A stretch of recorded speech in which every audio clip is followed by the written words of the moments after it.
오늘 말씀 제목은 왜곡된 하나님이라는 주제로 하나님 말씀을 증거하도록 하겠습니다.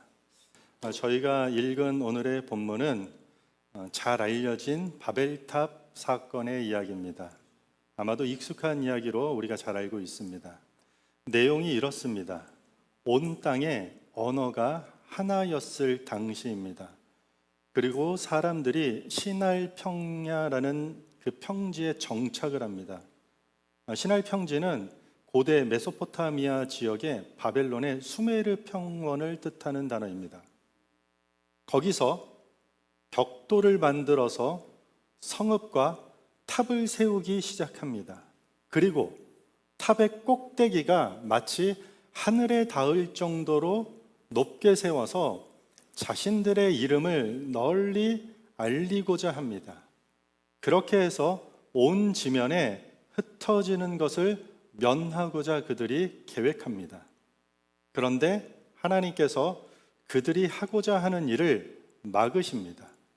그것을 막기 위해 하나님은 언어를 혼잡하게 하셨고 결국 그들은 온 지면에서 흩어지면서 그 도시 건설하기를 실패하게 됩니다. 그리고 언어를 혼잡하게 하였다라는 뜻에서 이름을 바벨, 혼돈이라는 뜻입니다. 바벨이라고 하였다라는 이야기가 오늘 본문의 이야기입니다. 오늘 이 본문을 가지고 우리가 질문해야 될 질문이 하나 있습니다. 그것이 뭐냐면 왜 하나님이 그들이 하고자 하는 일을 막으셨을까? 언어를 흩으시면서 온 지면에 그들을 뿔뿔이 흩어지게 하신 이유가 무엇이었을까라는 질문입니다.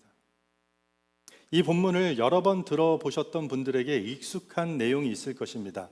보통은 바벨탑 사건은 인간의 교만이나 하나님의 명령에 대한 불순종 때문이라고 일반적으로 설명합니다.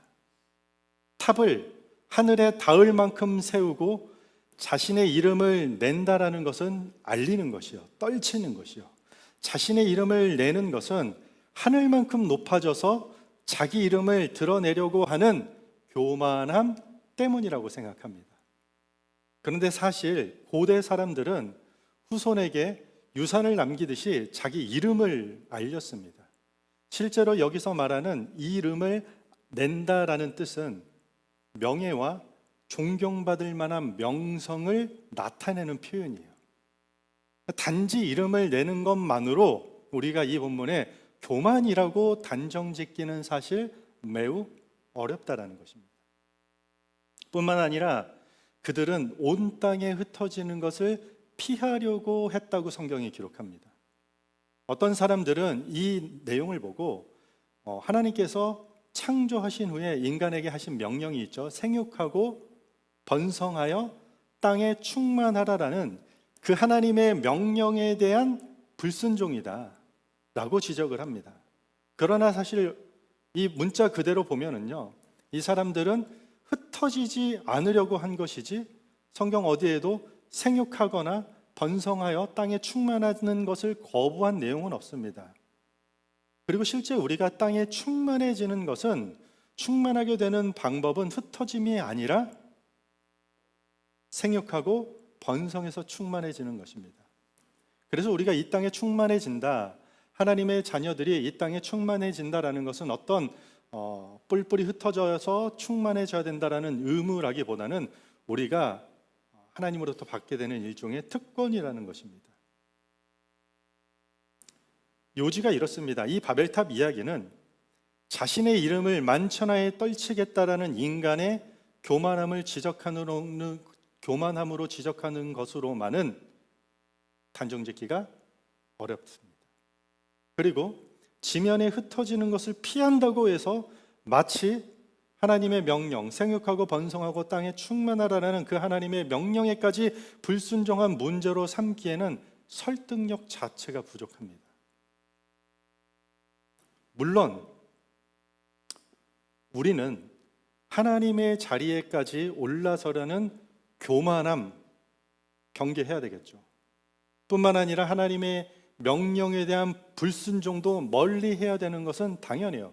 당연히 우리는 하나님 앞에 그 교만함과 불순종은 거부해야 됩니다. 하지만 오늘 우리가 읽은 이 바벨탑 사건을 통해서 오늘 성경이 우리에게 전하고자 하는 메시지는 단순한 어떤 교만함이나 어떤 불순종에 대한 그 이상의 이야기가 담겨 있다는 것입니다. 그렇다면 하나님이 내려오셔서, 오늘 본문에 보면 친히 내려오셨다라고 이야기합니다. 이 땅에 내려오셔서 그 사람들의 언어를 혼잡하게 하여 그들을 온 지면에 흩으신 이유가 무엇이었을까 다시 한번 볼 필요가 있다는 것이죠. 우리는 성경을 이해하는 방식에 있어서 여러 가지 요소들이 필요해요. 그런데 종종 어떤 성경의 내용들은요, 문화적인 배경 지식을 필요로 할 때가 있어요. 그러니까 성경 당시에 그 문화적인 배경을 잘 이해하면 그 본문이 말하고자 하는 진의를 충분히 깊게 이해할 수 있다는 것이에요. 오늘 본문이 거기에 포함된다고 저는 생각합니다. 자, 그러면 일단 모든 성경 해석가들이 여기에 묘사된 바벨탑을 지구라트라고 규정합니다. 지구라트라고 들어보셨나요? 지구라트? 제가 위키피디아에 찾아보니까 이렇게 정의하고 있어요. 햇볕에 말려 만든 벽돌이나 구워 만든 벽돌로 만들어진 메소포타미아나 엘람 도시의 주신에 바쳐진 성탑이다. 어떤 그 지역 신에게 바쳐진 성탑이라는 것이요. 실제로 학자들이 당시의 문헌을 통틀어서 찾아봤어요. 그 꼭대기를 하늘에 닿게 한 건물로 표현할 수 있는 건축물은 모두가 다 지구라트를 포함한 신전이었습니다. 바벨탑은 오늘날 발견된 지구라트를 표현하는 것입니다. 지구라트라는 게 어떻게 생겼냐면 외형상은 피라미드 아시죠? 피라미드랑 아주 닮았지만 기능 면에서 다릅니다. 그 꼭대기에는 신들의 문이라고 불리우는 문이 있었어요. 실제로 바벨의 어원은요, 바빌루예요. 바빌루의 어원인데 바빌루가 무슨 뜻이냐? 신들의 문이라는 뜻이에요. 그 탑 꼭대기 방에는요, 어떤 것이 마련되어 있냐면 신들을 위한 침대, 테이블 세트, 신들이 와서 편안하고 안락하게 지내라는 것들을 마련해 놓은 곳이에요.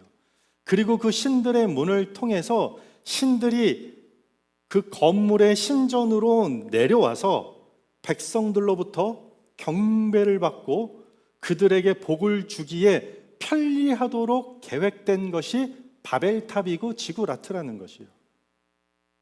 지구라트, 그러니까 이 바벨탑의 핵심은요, 바로 이것이에요.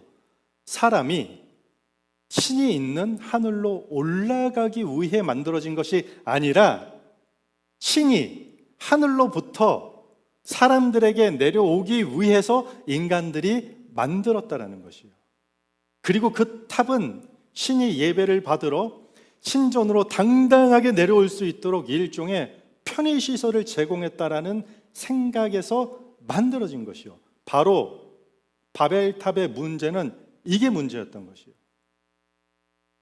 탑을 하늘 꼭대기까지 닿게 하듯이 세우고 그 꼭대기에 뭘 만들었다고요? 신들의 문을 만들어서 그런 식으로 내려와서 침대나 테이블 세트를 만들어 놓고 그런 식으로 섬김을 받는 하나님, 그런 하나님의 요청과 본성을 사람들이 만들어내기 시작한 것이에요. 이 당시에는요, 아무도 하나님처럼 되고자 하지 않았어요. 아무도 하나님에 대한 도전을 할 수 있는 사람이나 상상조차 못하던 시절이었어요. 오히려 문제는 이것이었어요. 하나님을 타락한 인간의 차원으로 끌어내린 것이 문제였던 것입니다. 단순한 우상 숭배 차원이 아니라 하나님을 묘사할 때, 하나님을 생각할 때, 하나님을 정의할 때 하나님은 무언가가 조금 부족하셔서, 하나님은 인간으로부터 어떤 것들을 요구할 수 있는 분으로 만드는 것이요. 그렇게 표현해서 하나님의 본성을 격화시킨 것입니다. 하나님의 하나님다운 모습을 다 잘라낸 것이에요. 인간들에게 뭔가를 얻게 되면 그 하나님은 자신의 어떤 능력을 발휘하는 그런 하나님, 그런 하나님을 만들고자 했던 것입니다. 사실 저희가 성경을 둘러싼 이교 신앙이 많이 나와요. 우상 숭배에 대한 이야기가 성경에 참 많이 나와요. 그 배경이 전부 다 이것입니다. 신들에게도 무언가가 필요한 것이 있다라는 정의예요. 예배자가 몸에 자해를 한다거나 아니면은 자기 아들이나 딸을, 이 자녀들을, 사람을 드리는 인신 제사까지 시행하면서 신은 인간으로부터 받고 싶어 하는 무언가가 필요하다라는 기이한 생각이 출발되었다라는 것이요. 그래서 이런 이교 신앙의 뿌리가 기독교 신앙으로 들어오게 되면 가장 큰 문제점이 이것이에요. 예배자의 정성과 태도와 마음이 이게 부족한 것이 아니라 신성의 타락이에요. 하나님을 격하시키는 것이 가장 큰 문제가 되는 것이요.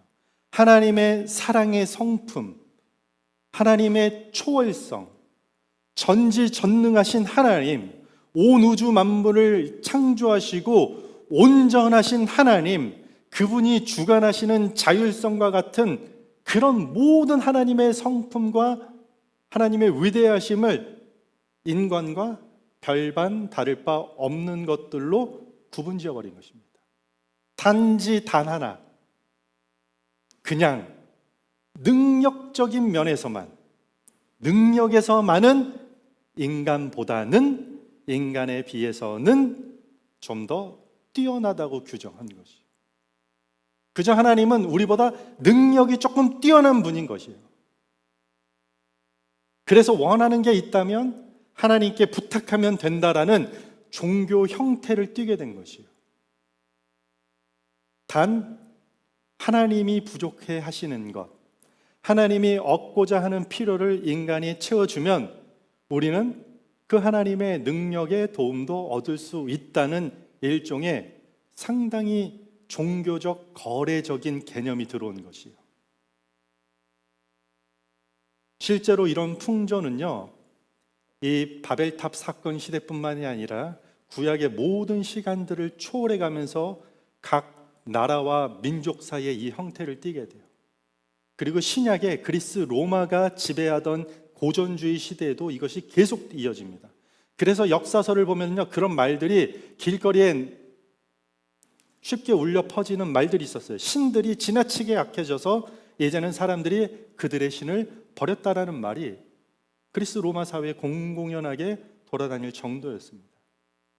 사람들은 하나님도 그런 신들 중 하나로 취급하고자 했던 것이요. 그래서 사도 바울은 그런 하나님에 대한 왜곡된 인식, 잘못된 인식, 하나님을 하나님으로 바라보지 못하는 그것들을 지적하고자 로마서 1장 21절에 강력하게 경고를 합니다. 하나님을 알되 하나님을 영화롭게 아니하며 감사하지도 아니하고 오히려 그 생각이 허망하여 미련한 마음이 어두워졌나니 스스로 지혜 있다 하나 어리석게 되어 썩어지지 아니하는 하나님의 영광을 썩어질 사람과 새와 짐승과 기어다니는 동물 모양의 우상으로 바꾸었느니라.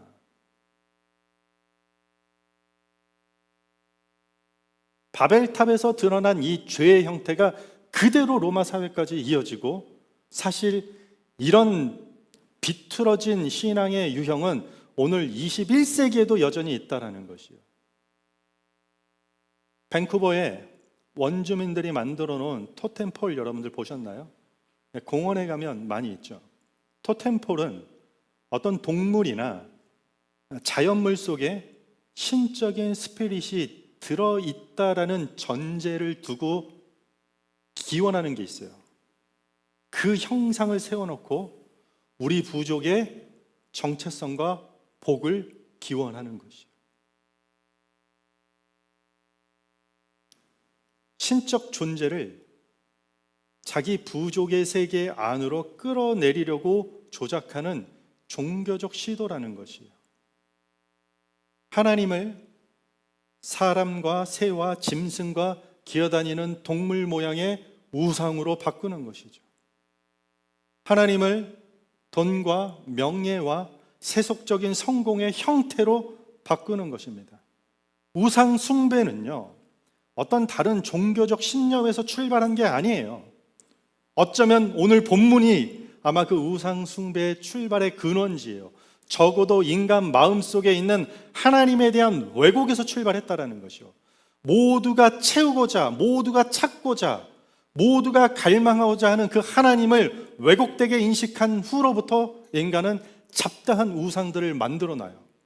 그리고 그 우상들의 필요를 채워주면 나의 욕망과 나의 계획과 나의 필요도 반드시 도움이 될 것이라는 이 바벨탑과 같은 잘못된 가치관이 출발되는 것입니다.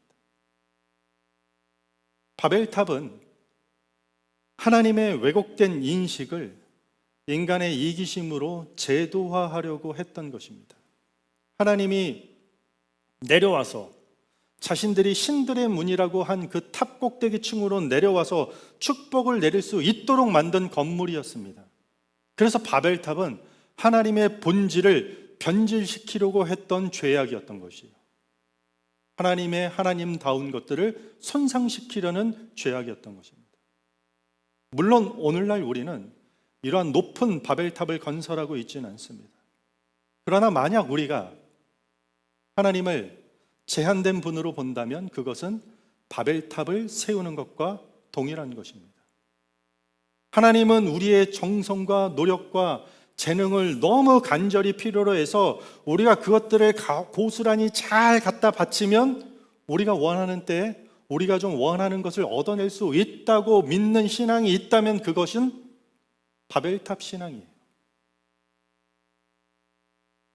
기도를 하면서 하나님의 뜻이 어디 있습니까? 라고 간절히 그 뜻을 구하기보다 내 목적을 성취하기 위해서 마치 기도를 통해서 하나님을 조정하려는 시도를 한다면 그게 바벨탑과 다를 게 하나도 없는 것이에요. 열심히 신앙생활하면서 섬김과 봉사와 헌금과 각종 예배가 마치 하나님의 필요나 부족함을 채워드리는 것으로 생각한다면 그것은 현대판 바벨탑인 것이에요. 제가 목회자가 되기로 하나님께 부르심을 받고 순종할 때 부끄럽게도 이 마음이 저에게 있었던 적이 있었어요. 내가 목사가 되면 그래도 하나님께 조금은 도움이 되겠지. 이 시대 기독교에 조금은 보탬은 되겠지. 그 생각이 든과 동시에 그러니 하나님 좀 이런 부분들은 좀 도와주세요. 이런 어려움들은 좀 해결해 줘야 되지 않겠습니까? 라는 거래적인 신앙이 순식간에 들어오더라고요. 여러분들은 어떻습니까? 이스라엘 백성들이 애굽을 탈출해서 광야를 지나서 가나안으로 하나님께서 인도하시는 여정 가운데 광야 한복판에서 하나님께서 그 백성들에게 가장 중요한 계명을 10가지 알려주십니다. 10계명이죠. 하나님에 대한 올바른 관점을 가질 수 있는 기초를 세워야 했기 때문에 첫 번째 계명, 두 번째 계명, 세 번째 계명을 아주 강력하게 이야기합니다. 한번 화면에 볼까요? 첫 번째 계명이 뭐죠? 여러분들 한번 읽겠습니다. 시작. 자, 두 번째 계명입니다. 시작.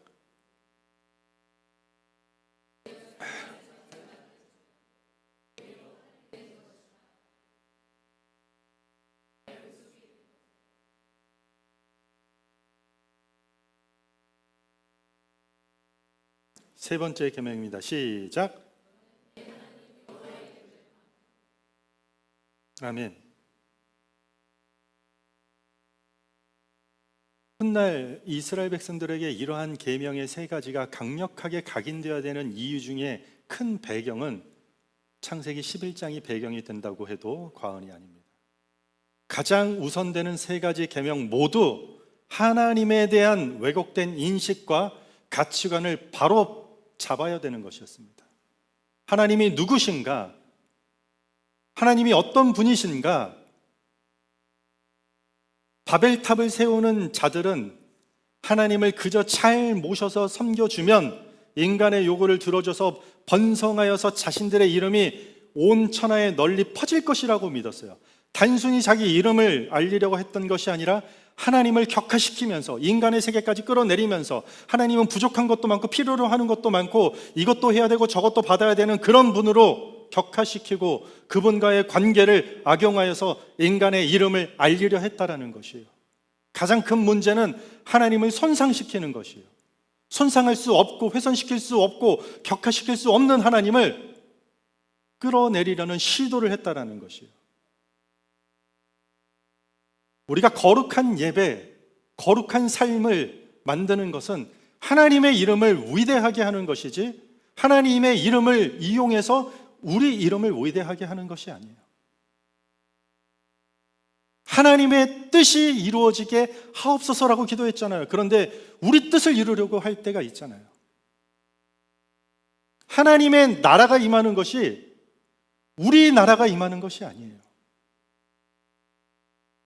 우리라고 얘기하면 제법 그럴듯해 보이잖아요. 여러분들 혹시나 여러분들 생각에 이런 생각하십니까? 아니면 이런 말을 하십니까? 내 생각에 하나님은 이러이러한 것 같습니다.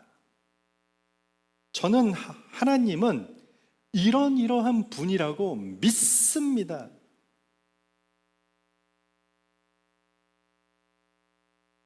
만약에 그런 생각과 그러한 믿음이 성경의 하나님과 다르다면, 역사 속에서 일하셨던 하나님의 모습과 다르다면 그게 바벨탑을 쌓는 사람과 뭐가 다르겠냐라는 것이에요. 내 경험과 내 생각 속에 하나님을 그냥 집어넣어서 내 필요와 내 욕망을 채우는데 꽤나 효과적으로 크나큰 도움이 될 것이라는 그 왜곡된 신앙의 뿌리를 우리는 뽑아야 되는 것이에요. 언제까지요? 평생. 세상은 우리를 계속 그렇게 넘어뜨리려 할 것이에요. 하나님은 이렇다 저렇다, 그러니 이렇게 하면 네 거를 얻어낼 수 있다. 온갖 방법과 수단을 제공하고 알려줍니다. 교회 안에 그런 문화가 얼마나 많이 차지하고 있습니까?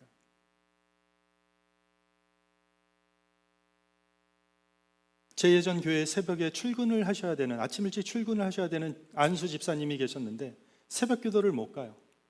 일찍 출근을 해야 되니까.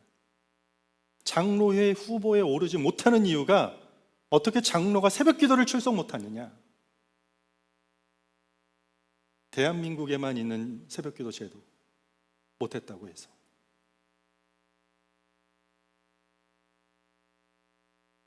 바벨탑은요, 하나님을 뭔가 부족한 존재로 끌고 내려와서 인간의 필요를 채워주면 이득을 얻고 우리의 명성도 쌓을 수 있다고 계획한 죄악이었습니다. 그리고 그 결과 어떻게 되었습니까? 8절과 9절입니다. 여러분들이 한번 읽겠습니다. 시작!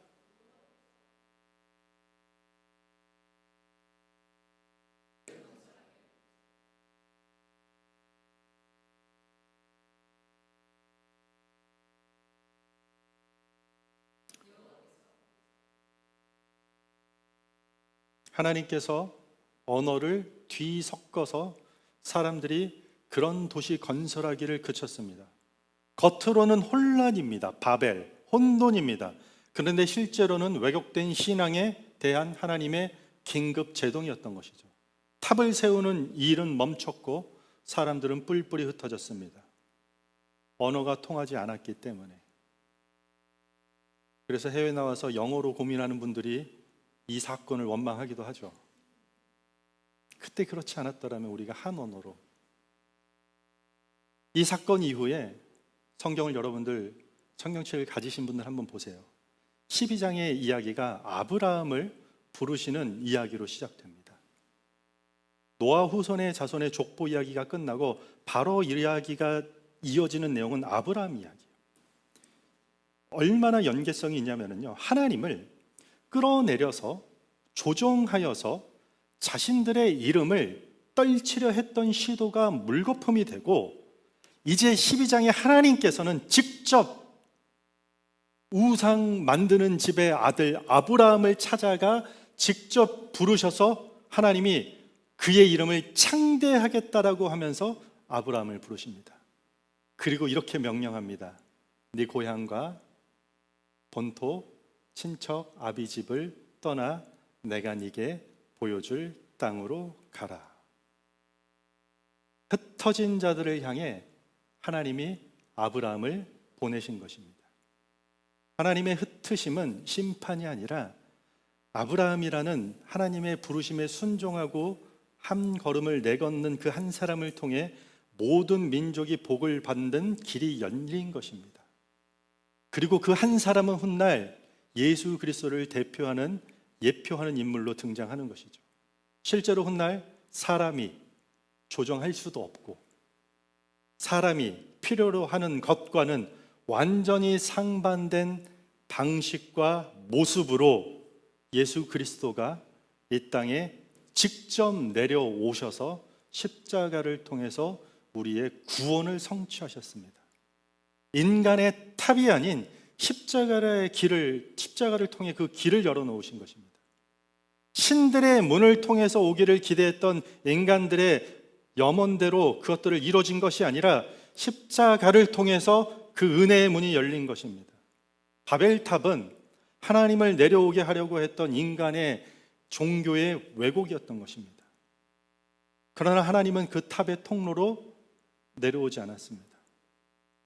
우리는 하나님을 내 어떤 성공을 위한 스폰서로 끌어내릴 수 있다 없다? 없습니다. 신앙생활이 나의 꿈을 이루고 나의 영향력을 키우는 어떤 플랫폼으로 전락시킬 수 있다 없다? 없습니다. 그런 공동체가 되어지는 순간 하나님은 흩으십니다. 다툼이 생기고 문제가 생기고 균열이 생겨서 흩어버립니다. 하나님을 격화시키면서까지 자신들의 필요를 추구하려고 하는 이기심으로 똘똘 뭉쳐진 교회라 할지라도 크리스찬 모임이라 할지라도 하나님은 다 흩어버리십니다. 하나님은 절대로 그것들을 칭찬하거나 격려하지 않습니다. 결코 우리가 만든 문을 통해 오셔서 우리의 필요를, 우리의 원함을 우리의 방식대로 채워주시는 분이 아닙니다.